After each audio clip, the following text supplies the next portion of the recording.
చూపించు నాకు. ఎట్లా ఏడ్చావు లేసి అమ్మమ్మ అని ఎట్లా ఏడ్చావు చెప్పు. ఎట్లా ఏడ్చినా చెప్పు. నీదే. నువ్వు ఇప్పుడు ఎందుకు లేచావు నాన్న ఇంత తొందరగా? ఎందుకు లేచావు తొందరగా? ఎందుకు లేచావు? అమ్మమ్మ అని లేచావా? ఎందుకు అనుకున్నావు అమ్మమ్మ?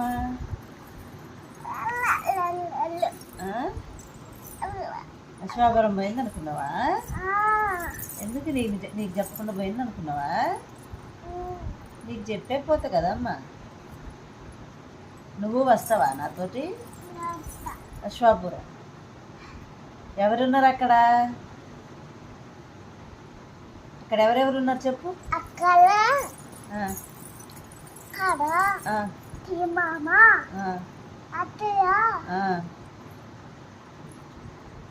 ఇంకా